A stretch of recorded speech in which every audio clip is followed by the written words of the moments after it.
Halo, perkenalkan nama saya Putri Mutiara Nur Muslimah dari jurusan Pendidikan Geografi 1B, Universitas Pendidikan Indonesia.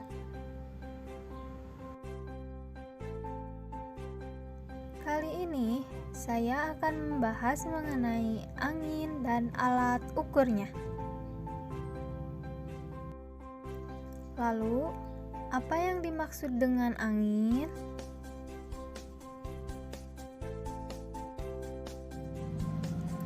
Angin adalah massa udara yang bergerak di atas permukaan bumi dari daerah yang tekanan udaranya tinggi ke daerah yang tekanan udaranya rendah.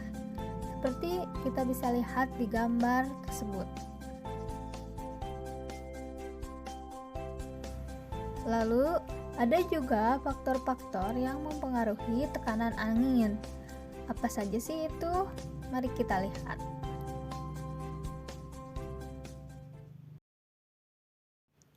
Yang pertama, adanya perbedaan horizontal dalam tekanan udara.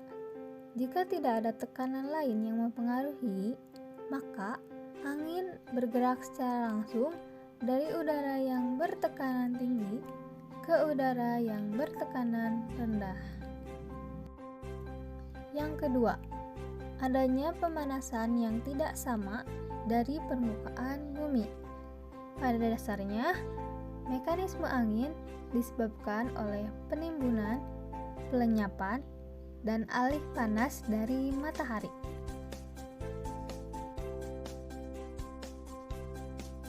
Yang ketiga, adanya perbedaan tekanan, efek Coriolis, dan friksi. Lalu, apa yang dimaksud dengan Coriolis? Coriolis yaitu pengaruh perputaran bumi terhadap angin. Pengaruh Coriolis menyebabkan angin bergerak searah jarum jam, mengitari dari daerah yang bertekanan rendah di bumi selatan, dan juga sebaliknya. Angin bergerak berlawanan arah jarum jam, mengitari daerah bertekanan tinggi di bumi utara.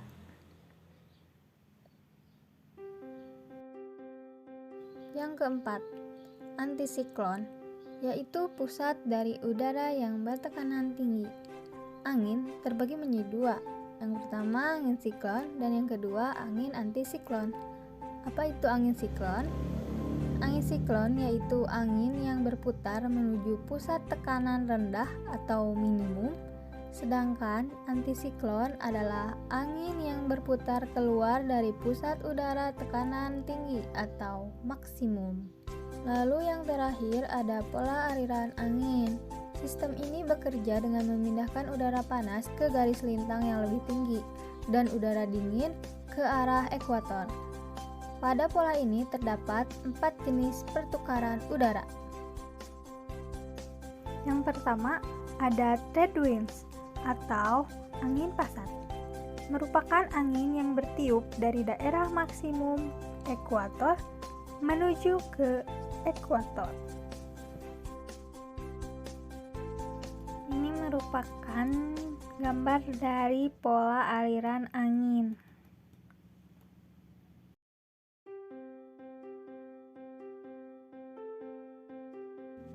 Yang kedua ada westerlies atau angin barat.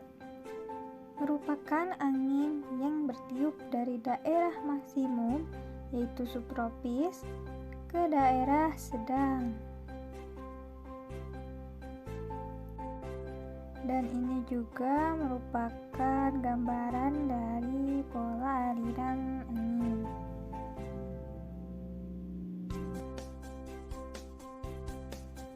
Lalu yang ketiga ada pola easterly yang merupakan angin yang bertiup dari daerah kutub menuju ke daerah maksimal subtropis. Pola easterly bisa kita lihat di gambar tersebut.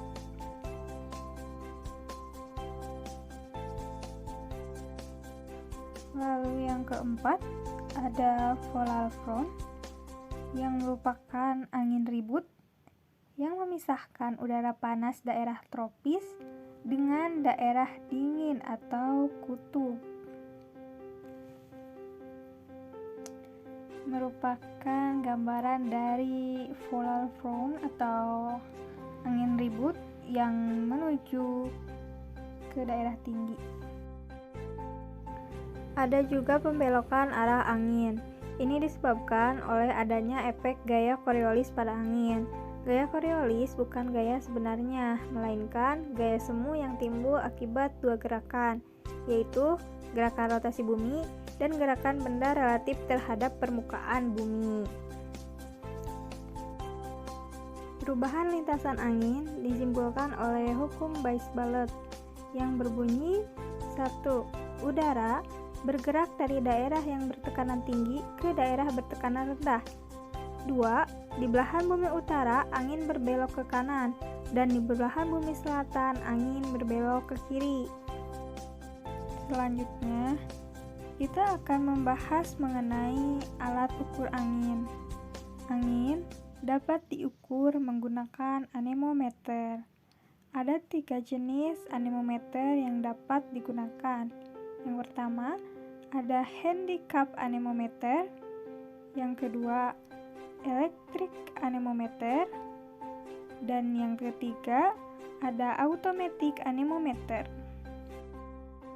Ini merupakan gambar dari cup counter anemometer. Cup counter anemometer memiliki fungsi yaitu untuk mengukur kecepatan angin rata-rata harian. Satuannya yaitu kilometer per jam. Keterangan, prinsip kerjanya seperti gerakan speedometer motor dalam satuan kilometer per jam. Lalu selanjutnya yang kedua ada anemometer 10 meter. Fungsi dari alat ini yaitu untuk mencatat arah dan kecepatan angin sesaat. Satuannya arah angin 8 mata angin. Yang dimaksud arah angin yaitu arah dari mana angin itu berhembus. Anemometer 10 meter ini terdiri dari 3 buah mangkok dipasang simetris pada sumbu yang vertikal. Dipasang dengan ketinggian 2 meter. Lalu pembacaan alat ini dengan menggunakan satuan 6 digit.